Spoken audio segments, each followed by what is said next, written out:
বর্ষাকালে যে নদী পানিতে টইটম্বুর, আজ সে নদী শুকিয়ে কাঠ। নদী তার রূপ হারিয়েছে। গরুর পাল হেঁটে পার হয়ে যাচ্ছে ঘাসের খোঁজে। বেলা শেষে ঠিক এভাবেই আবারও ফিরবে ঘরে। সন গাছে ঢেকে আছে পুরো জনপদ। এরই মাঝে দুই একটি বসতি। দূর থেকে দেখে মনে হচ্ছে এ যেন এক শান্তির ঠিকানা। আচ্ছা, খোলামেলা পরিবেশে এভাবে খাবার খাইলে মনে হয় খাবার স্বাদ লাগে বেশি, না? হ্যাঁ, স্বাদ লাগে। বাড়িতে খাইলে যে স্বাদ, তার চেয়ে বেশি স্বাদ এই মাঠে তার খাইলে। থেকে বেশি স্বাদ এই মাঠে খাইলে। মাঠে খাইলে। আচ্ছা, কি দিয়ে খাইতেছেন আজকে? এই যে মাছ আছে, শাক ভাজি আছে, কপি, আলু, মাছকালের ডাল, তারপরে এই যে কি ভর্তা, খেসারি খালে শাক ভর্তা। ওটা এই যে আমাদের হোসেন কাকা, আবু হোসেন কাকা, যাকে পুরো ওই বিস্তীর্ণ চরে খুঁজে বেড়াচ্ছি। পেছনে কাকার মহিষ, এই দুইটা মহিষ নিয়ে কাকা এই পাথারে মহিষকে চড়াচ্ছে, ঘাস খাওয়াচ্ছে। সবেমাত্র রোদ উঠেছে, এখনো আকাশটা পুরোপুরি পরিষ্কার হয়নি। উঠে পড়েছি নৌকায়, সাথে চরের অগণিত মানুষ। আমাদের গন্তব্য 6 মাসের ভ্রাম্যমান চর সন্ন্যাসীকান্দি। দেখতে দেখতে পৌঁছে গেলাম এপারের ঘাটে। ঘাটে পৌঁছানোর সাথে সাথে তড়িঘড়ি করে নেমে যাচ্ছে আমাদের সাথের যাত্রীরা। এই মানুষগুলোর কেউ যাবে তার বাড়ি, কেউ যাবে মাঠে কাজ করতে। তাই তো মানুষগুলোর মাঝে এতটা তাড়া। কেউ সকালে খেয়ে এসেছে, আবার কেউ যেয়ে চরে খাবে। মানুষগুলো হাঁটছে, আমরাও পিছু নিলাম এই মানুষগুলোর। তাদের পিছু পিছু আমরা যাব বসত বাড়িতে। 4-5টা মরু সাদৃশ, কিন্তু গন্তব্যে পৌঁছতে হবে। ধুলোময় পথ, যেখানে হেঁটে যাওয়াটা অনেকটা কষ্টসাধ্য ব্যাপার, তেমনই এক ধুলোময় মাঠ পাড়ি দিচ্ছি আমরা। যাব ওপারের সুন্দর এক চরে, একদম প্রাকৃতিক পরিবেশে জীবনযাপন। সন্ন্যাসীকান্দি চর, কুড়িগ্রামের দুর্গম এক জনপদ। যতই দুর্গম জনপদ হোক, এই চরের রয়েছে এক অকৃত্রিম সৌন্দর্য। প্রকৃতির মাঝে বসবাসকারী মানুষজনের জীবন যে কতটা সুন্দর, তাই সন্ন্যাসীকান্দিতে আসলে বোঝা যায়। দেখুন কতটা সুন্দর সামনের চিত্র। আমি অবাক হয়ে দেখছিলাম এই চরের প্রকৃতি, মানুষের জীবনযাপন আর সাদামাটা এই সুন্দর প্রকৃতি। এই চরের মানুষের আয়ের অন্যতম উৎস গবাদি পশু পালন। কৃষিকাজের পাশাপাশি এই মানুষগুলো গবাদি পশু লালন পালন করে। দেখুন না, তার চিত্রটি সামনেই দেখা যাচ্ছে। একপাশে গবাদি পশু গরু, অন্য পাশে ছাগল, এপাশে রয়েছে মুরগি, আর একটু দূরেই আমরা দেখে আসলাম ভেড়ার পাল। এই মানুষগুলো গবাদি পশুর উপর ওতপ্রোতভাবে নির্ভরশীল। দেখুন চরের বাড়ির পাশে লাউয়ের মাচা, নিচে সুন্দর করে নেট দেওয়া, আর তার উপরে কচি লাউয়ের ডগা জ্বলছে। মাঝে মাঝে দুই একটি লাউ এসেছে, একদম কীটনাশকবিহীন লাউ। এই লাউগুলো কিন্তু খেতেও অত্যন্ত মজাদার। এপাশে হচ্ছে ভুট্টা ক্ষেত, আর ভুট্টা ক্ষেতের মাঝখানে রয়েছে এই বাড়ির ল্যাট্রিন। সন্ন্যাসীকান্দি, কুড়িগ্রামের দুর্গম এক চর। সন্ন্যাসীকান্দির এই বাড়িঘরগুলো মূলত ভাওর বাড়ি, বা স্থানীয়রা যেটিকে গোল বাড়ি বলে। সেই সন্ন্যাসীকান্দির বাড়িঘর ঘুরে দেখছি অপলক দৃষ্টিতে। কত সুন্দর জনপদ, যেন ছবির দৃশ্যকেও হার মানাবে। এই সন্ন্যাসীকান্দির বাড়িঘর, মানুষজন অত্যন্ত সুন্দর। মানুষজনের সাথে কথা বলে যেটি মনে হলো, খুবই আন্তরিক এই মানুষগুলো। আর আন্তরিক হবেই না কেন? যার জনপদ এতটা সুন্দর, তার মানুষজন অবশ্যই আন্তরিক হবে।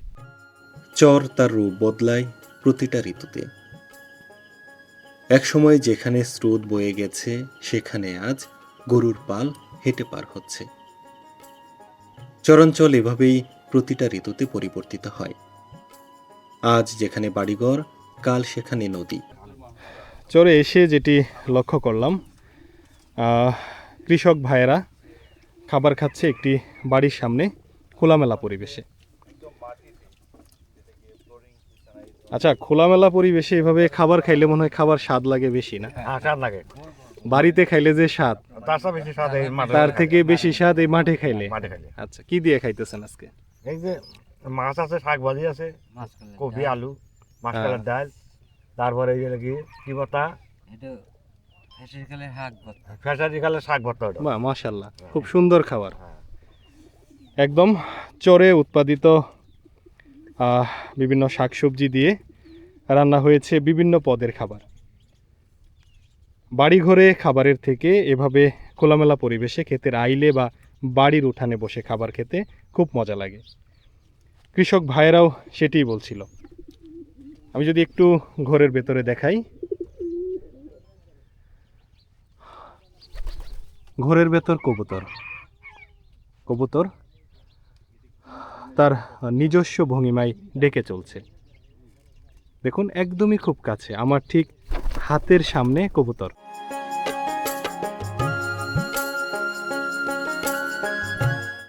এবার একটা গল্প বলি। গল্পের চরিত্র আবু হোসেন, আমাদের আবু হোসেন চাচা। আজ থেকে কয়েক মাস আগে যখন এই চরে এসেছিলাম, তখন দেখা হয়েছিল বয়োজ্যেষ্ঠ এক ব্যক্তির সাথে। সেই আমাদের আবু হোসেন চাচা। সামনে যে বাড়িটি দেখতে পাচ্ছেন, এটি চাচার বাড়ি। আমরা যখন এসেছিলাম তখন বাড়িটির রূপ এমন ছিল না, মাত্র ঘর তৈরি করছে। ঘর তৈরির কাজে যে লোকগুলো নিয়েছিল তাদের খাবার নিয়ে আসছিল নদীর পাড় ধরে। বয়োজ্যেষ্ঠ মানুষ, বোঝা নিয়ে আসাটা তার পক্ষে সম্ভব ছিল না। তখনই আমাদের সাথে দেখা। আমরা কৃতজ্ঞতা বোধ থেকে তার বোঝাটি এগিয়ে দিয়েছি। তারপর অনেক কথা, চরে আসার গল্প, ছেলে মেয়ের গল্প, এখানে বাড়ি করছে তার গল্প। চরে তার রয়েছে বিশাল সম্পত্তি, সাথে রয়েছে 2টি মহিষ। এই সম্পদ আর মহিষ নিয়েই চাচার দিন কাটে। কয়েক মাসের ব্যবধানে তার বাড়িটি বেশ শক্তপোক্ত হয়েছে। চারপাশে বেড়া হয়েছে, টিনের ঘর হয়েছে। বাড়িটি দেখতেও খুব সুন্দর। বাড়িতে এসে চাচাকে পাচ্ছি না। লোকমুখে যেটি শুনলাম, সেই যে তার মহিষ সেটি নিয়ে মাঠে চড়াচ্ছে। খোঁজার পরে এবার খুঁজে বের করব। আবুল হোসেন কাকার দেখা পেলাম। এখানে কাশিয়ারির মধ্যে তিনি নিজের পালিত মহিষকে ঘাস খাওয়াচ্ছে। এই যে আমাদের হোসেন কাকা, আবু হোসেন কাকা, যাকে পুরো ওই বিস্তীর্ণ চরে খুঁজে বেড়াচ্ছি। পেছনে কাকার মহিষ, এই 2টা মহিষ নিয়ে কাকা এই পাথারে মহিষকে চড়াচ্ছে, ঘাস খাওয়াচ্ছে। কাকা কেমন আছেন? অনেকক্ষণ থেকে খুঁজতেছি আপনাকে, দেখে ভাল লাগলো, দেখে খুব ভালো লাগলো। কাকার বাড়িটাও তো আগের থেকে উন্নতি হয়েছে। হ্যাঁ হ্যাঁ, কিন্তু বাড়ির জায়গা মনে হয় পরিবর্তন করছেন নাকি? ওইটাই একটু এগিয়ে আইছি। হ্যাঁ, ওই আমরা দেখে চিনতেছিলামই না যে। হ্যাঁ, পিছনে একটা ঘর ছিল না, হ্যাঁ, ওই হ্যাঁ। ঘরটা মানে বাড়ির পিছনে বসে। আচ্ছা আচ্ছা আচ্ছা, এমনিতে কাকা আল্লাহ ভালো রাখছে। আল্লাহ রাখছে। যাক, খুব ভালো লাগলো যে আপনারে দেখতে পাইছি। চরে এসে খুঁজতে খুঁজতে যখন হয়রান, তখনই দেখা মিলল আমাদের আবু হোসেন কাকা। কাকার সাথে বসে বিস্কিট খাচ্ছি। কাকার সাথে ছিল পানি। কাকা বাড়ি থেকে পানি নিয়ে আসছে, আর আমরা সাথে করে এনেছি বিস্কিট। কাকার সাথে বসে চাচা ভাতিজা মিলে বিস্কিট খাচ্ছি। চোরের এই মানুষগুলোর সাথে আন্তরিকতা হলে তারা যে কতটা উজাড় করে দেয় তা আসলে কাকাকে দেখলেই বোঝা যায়। প্রথম যেদিন কাকার সাথে দেখা হয়েছিল, সেদিনই মনে হয়েছিল এই মানুষটার সাথে হয়তো আত্মার আত্মীয়। তাই তো আবার যখন চরে আসলাম, তখন খুঁজে খুঁজে কাকাকে বের করলাম। কাকার সাথে দেখা হওয়াতে মনে হলো সন্ন্যাসী কান্দি আসাটা সার্থক হলো। চারপাশে আবাদি জমির মাঝখানে বসত বাড়ি। পেছনে কয়েকটি বসত বাড়ি রেখে আসলাম, এখন সামনের বসত বাড়িতে যাচ্ছি। চারপাশে কৃষি জমি, আবাদ হয়েছে নানা জাতের ফসল, আর সামনেই ছনের তৈরি স্বপ্নের মতো জীবন। এই জনপদ কতটা সুন্দর তা নিজ চোখে না দেখলে বোঝারই উপায় নেই। সামনে মিষ্টি লাউয়ের গাছ, কিছু গাছ মাটিতে গড়াগড়ি খাচ্ছে, আর কিছু গাছ উঠে গেছে চালের উপরে এই যে মিষ্টি লাউয়ের ফুল, কত সুন্দর ফুল ফুটে আছে।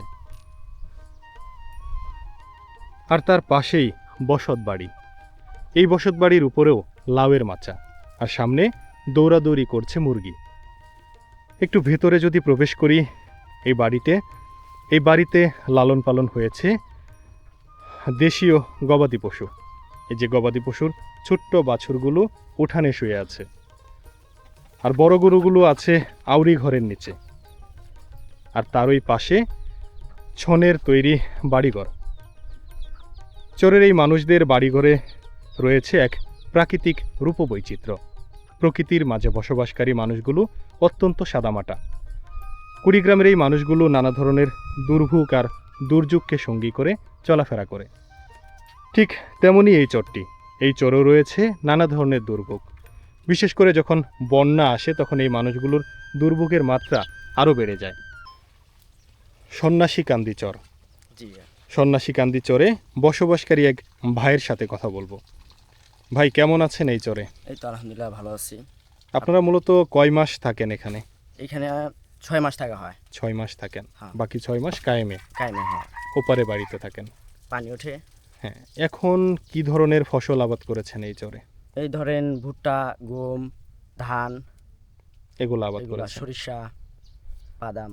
আচ্ছা, এখন আবার কোন মাসে আপনারা ওপাশে চলে যাবেন? এই আপনার ধরেন এই আগস্ট মাসে। আগস্টের দিকে হ্যাঁ। আবার ওপারে চলে যাবেন। জি। তারপর বন্যার পুরো সময়টা আপনারা ওইখানে থাকবেন। হ্যাঁ, তখন এই বাড়িঘরগুলো নষ্ট হয়ে যায় না? নষ্ট হয়। হ্যাঁ, আবার এসে নতুন করে গড়তে নতুন হয়। করে তুলতে হয়। তারপরে আসলে সবকিছু মিলিয়ে কেমন আছেন এই চরে? আলহামদুলিল্লাহ অনেক ভালো আছি। দেখেন, একটা জিনিস, চরে আসলে থাকা অনেকটা কষ্টের, হ্যাঁ, কষ্টের কিন্তু কিন্তু এই যে সুন্দর খোলামেলা জায়গায় কোনো গাড়ি ঘোড়ার শব্দ নাই, শব্দ নাই। হ্যাঁ, চারপাশে কি ভেসে আসতেছে পাখির শব্দ, গবাদি পশুর শব্দ, এর মাঝে বসবাস করার কিন্তু একটা শান্তি আছে। শান্তি আছে। হ্যাঁ, সবকিছু মিলে তো ভালোই লাগে এখানে। অনেক ভালো লাগে।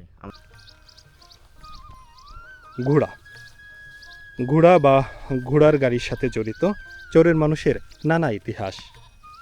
এই ঘোড়ার গাড়িগুলোকে বলা হয় চরাঞ্চলের জাহাজ। চরের মানুষেরা ঘোড়ার গাড়ি ধারায় মালামাল বা নিজেরা এক জায়গা থেকে অন্য জায়গায় যায়। ঘোড়াগুলো এখন চরের বাড়িতে বাঁধা। আর কিছুদিন পর এই ঘোড়াগুলো বিভিন্ন ধরনের খেপ নিয়ে যাবে চরের এপার থেকে ওপার। ঘোড়ার উপর নির্ভরশীল চরের যাতায়াত ব্যবস্থা, কারণ ধুলোময় এই পথে ঘোড়ার গাড়ি ছাড়া মানুষের কোনো উপায় নেই। এ যেন কোনো ছবির মতো জনপদ, যেন কোনো দক্ষ শিল্পীর হাতে আঁকা নিখুঁত চিত্রকল্প। দেখুন না কতটা সুন্দর এই জনপদ। আউরি করে বাঁধা গবাদি পশু গরু, আর পেছনে ছনের তৈরি ঘরবাড়ি। বছরের 6 মাস এই মানুষগুলো এই চরে থাকে। এই বাড়িঘরগুলো আসলে মানুষের গোল বাড়ি বা বাওর বাড়ি। বাওর বাড়িতে 6 মাস বসবাস করে তারপর চলে যায় তাদের ওপারের বাড়িতে, যেটিকে তাদের কায়েম বাড়ি বলে। গোলবাড়ি কিন্তু তৈরি হয় সন ধারা। সন্ন্যাসীকান্দি চরের এই মানুষেরা প্রত্যেকটি বাড়িঘর নির্মাণ করেছে সন দিয়ে। আর ভেতরে যেন পানি না আসতে পারে তার জন্য বেড়ার ঠিক মাঝখানে দিয়েছে মোটা কাগজ। এভাবেই বসবাস করছে সন্ন্যাসীকান্দি চরের মানুষেরা। উপরে লাউয়ের মাচা আর নিচে ঝুলছে কচি লাউ। কীটনাশকবিহীন এই লাউগুলো খেতে কিন্তু অত্যন্ত সুস্বাদু। ভেতরে মাটির চুলা। চরের এই ঘরটির 3 বেলা রান্না হয় এই চুলাতে। যদি এপাশে দেখাই, ছোট্ট একটি টিউবওয়েল আর চারপাশে সন দিয়ে একটি বেষ্টনী দেওয়া। এই ঘরটির পানির চাহিদা মিটে এই টিউবওয়েল থেকে। যদি একটু ভেতরে ঢুকি, দেখুন বাড়িটি যেখানে শেষ হয়েছে সেখান থেকেই মাঠের শুরু। সবুজ মাঠ, নানা ধরনের ফসলে ভরপুর। আমার সামনের যে জমিটি, এটি হচ্ছে মরিচের জমি। আবাদ হয়েছে মরিচের। তার ঠিক পাশে যত দূর চোখ যায় ভুট্টা ক্ষেত, তার উপারেই ব্রহ্মপুত্র নদ। চারপাশে নদ ধারা বেষ্টিত এই চরটি অত্যন্ত সুন্দর। যতটুকু দুর্গম তার থেকে অধিক সুন্দর। ও, আপনার এটাও কি গোলবাড়ি নাকি ওনারা থাকে সারা বছর? না গোলবাড়ি মনে হয় যে বন্যা আসে তখন তো থাকতে পারে না, হ্যাঁ হ্যাঁ হ্যাঁ, মা পানি উঠে হুম। তখন জায়গা তারপরে আবার আসে আবার। তারপরে আবার আসে, মানে 6 মাস এখানে 6 মাস ওই পারে। আপনার যখন বন্যা হয় যে 6 মাস এখানে থাকে না, ওই সময় বাড়িঘর নষ্ট হয়ে যায় না? তারপরে পানি ওঠে নষ্ট তো এই ঘর নষ্ট তো। হয়। হ্যাঁ, আবার যখন পানি নাইমে যায় তখন এসে ঠিক করে। হ্যাঁ। সবার কি নিজের জমিতেই বাড়ি করছে? হয়, বেশিরভাগই নিজের জমিতে বাড়ি করছে। হ্যাঁ। কতজনের নিজের কতজনের মানুষের ক্ষেত নিয়ে আচ্ছা, আর কি, আচ্ছা। গরু ছাগল পারলে আবাদ টাবাদ করতে হয়, হ্যাঁ হ্যাঁ।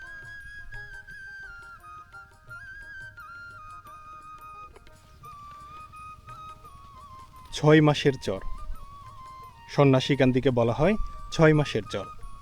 এই বাড়িঘরগুলো অস্থায়ী বাড়িঘর।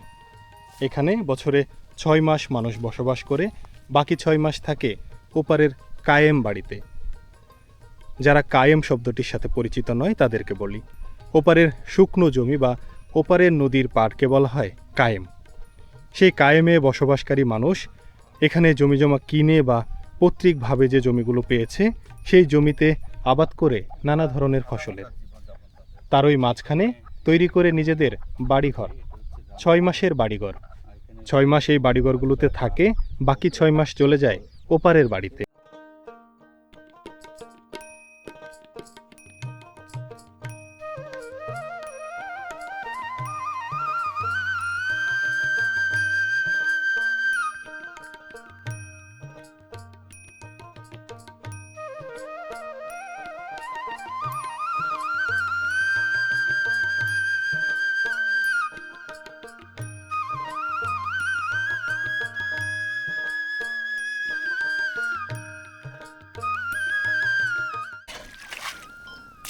কি জাতের ধান লাগাবেন এখানে? 92। এটা কি চিকন নাকি? চিকন না। ধান কেমন হয় এই জমিগুলোতে? ফলন ভালো। আপনাদের এই চর তো বেশিরভাগই যে গম ভুট্টা এগুলাই বেশি করে, ভুট্টার এটা বেশি মনে হয়। মানে কিছু কিছু কৃষক লাগায় আর কি। এটা উঠানোর পরে আবার কি হবে এখানে? এরপরে বন্যা, তার মানে বন্যার আগে আগে এই ধানটা ঘরে আসবে। আপনাদের ঘর কোনটা এখানে? এটা আপনার বাড়ি? আপনার বাড়িতে গেছিলাম, আপনার বাড়িটা সুন্দর। আর ওই পারে বাড়ি কোথায়? ওই পারে আছে কদমতলায়। বাজার থেকে দূরে? না, কদমতলার একটু পশ্চিমে। আচ্ছা আচ্ছা। সন্ন্যাসীকান্দি চরের জমিতে লাগাচ্ছে ধান। এই চরটি মূলত কৃষি প্রধান এবং এখানে বেশিরভাগ জমিতে আবাদ হয় ভুট্টার। তবে ভুট্টার মাঝের কিছু জমিতে ধানের চাষ হয়। তেমনি একটি জমি।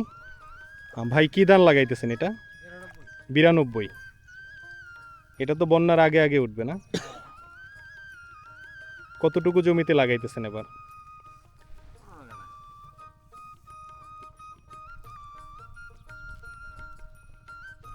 সন্ন্যাসীকান্দি চরে যখন গিয়েছিলাম তখন ধান লাগানোর সময়।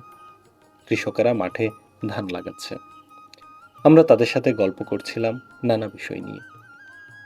এই মানুষগুলোর সাথে গল্প করলে এক অজানা কারণে মন ভালো হয়ে যায়। বহু খোঁজার চেষ্টা করেছি তার কারণ, কিন্তু আজও পাইনি। সন্ন্যাসীকান্দি চরে আমরা লক্ষ্য করলাম দুইজন কৃষক ঠিক মাঠের মাঝখানে বসে গল্প করছে। মানে বিটা কি এখনো শক্ত করে বাঁধতে পারেন? না, এই যে কয় বছর ধরে তো এই চরটা বহুদিন ধরে নদীর মধ্যে আসছিল, বাপ দাদার সম্পত্তি এর দুঃখিত আসছিলাম, কিন্তু এই উঠোনে কিছুটা আপনারও কি কায়েমে বাড়ি ঘর আছে? নাই, আমাদের কাম নাই, এটা চলে গেছিল তখন আমি খাইডে মারি চাষে হাইরে গেছিলাম। আবার এই যে উঠছে, এই যে এবার এই যে দেখেন মাপ যোগ করে ফের জমিগুলো নিয়ে কেমন বাড়ি কোনটা করছেন? ওই যে ওইটা নতুন বাড়িগুলো?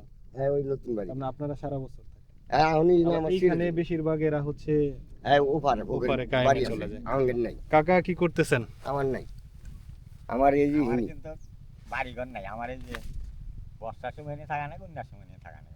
তাই কৃষি জমি এখানে কেমন আছে আপনার? 3-4 জমি আছে। নিজেই আবাদ করেন? আমারই আর আদি দেই না তো নিজেই করি খুব নিজেই করেন না? এটা তো আপনার জমি। হ্যাঁ। ভুট্টা মনে হয় দেরি হয়ে গেছে লাগানো, হ্যাঁ দেরি করে লাগাইছি, তার মধ্যে সার্ভিস দিয়ে ওখানে নাই টিহা নাই পয়সা নাই, কি দেখি করি। আস্তে আস্তে উঠতেছে না? হ্যাঁ। মাঝে ছেলে মেয়ে কয়জন কাকা? মেলাডি ছেলে মেয়ে পাঁচজন, তিনজন, দুইটা করে। আগের এই 1 বিঘা সম্পত্তি পাবে। মানে খানুয়ালা বেশি। হ্যাঁ পোলাপান কয়জন? পোলাপান 6 জন। 6 জন। 4 মাশাআল্লাহ। বিডি 2 পোলা। ছেলে মেয়েরা কি করে? এই যে কৃষি কাজ করে, কাম করে। আর এক বিডি গেলে বিয়ে দিছি 4-2। আগের খুব দুরন্ত, আর এই এর মধ্যে কষ্ট বেশি, আমারই বেশি আরো একবারে। মানে চোরের মানে মধ্যে ভেঙে আপনারই গেছিল কষ্ট বেশি। হ্যাঁ একবার ভেঙে চুরে সবাই জানে।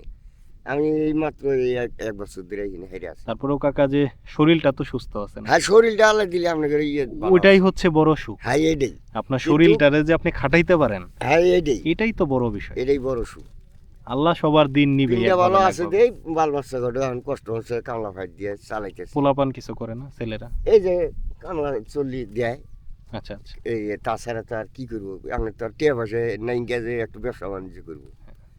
এই যে কামলা কাজ দিয়ে কামলা মানে- ছিল, আজকে চলে নাই, আজকে খেত কাটতেছে। ক্ষেত কাটতেছে আর কি। ওই এই যে সরষে দেন না, হ্যাঁ হ্যাঁ হ্যাঁ। সরষে টানার এই যে বোরিং, এই যে 1 বিঘা আমার। এইখানে আপনার হ্যাঁ। জায়গা।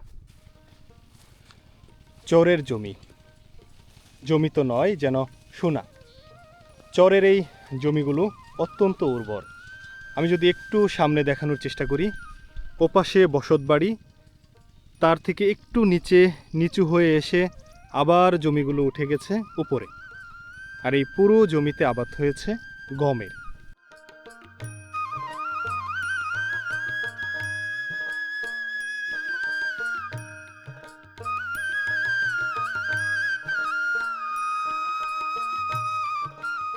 হেঁটে চলছি ঘাটের দিকে, প্রায় 30 মিনিট হয় হাঁটছি। এমনই